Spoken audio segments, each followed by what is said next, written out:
144 রানের টার্গেটে নেমে দ্রুত রান তুলতে থাকে বাংলাদেশ।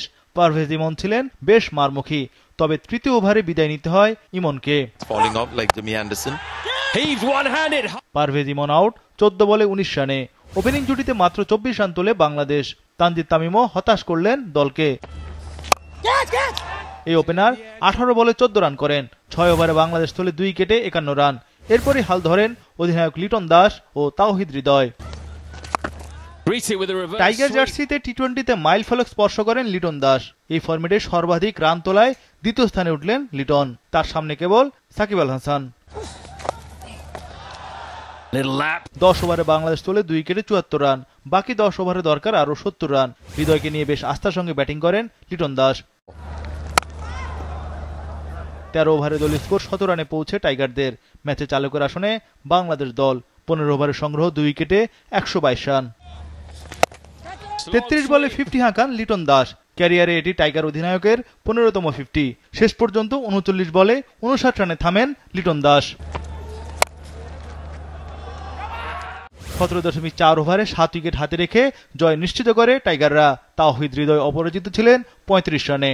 ওয়ালটন এখন দেশের সীমানা পেরিয়ে পৌঁছে গিয়েছে 50টিরও বেশি দেশে। ওয়ালটন, ঘরে ঘরে বিশ্বজুড়ে।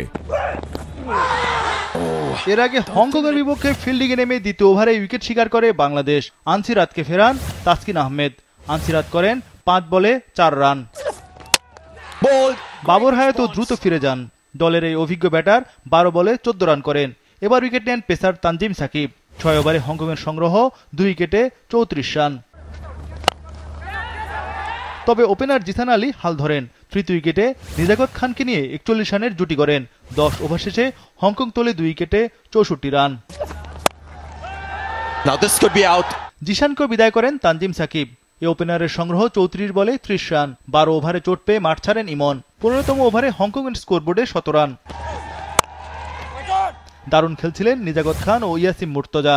এই জুটি ভাঙে মুর্তজা 19 বলে 28 রানে রান আউট হলে নিজাগত খানও বেশ ভোগান টাইগারদের। নিজাগত আউট 40 বলে 42 রানে। রিশাদের প্রথম উইকেট শিকার। পরে বলে কিঞ্চিত সাঁকো ফেরান রিশাদ। শেষ ওভারে তাসকিনের দ্বিতীয় উইকেট শিকার। 20 ওভার শেষে 7 উইকেটে 143 রান তোলে হংকং। তাসকিন, তানজিম সাকিব ও রিশাদ প্রত্যেকে নেন 2 উইকেট। মুস্তাফিজ দারুণ বোলিং করলেও ছিলেন উইকেট শূন্য।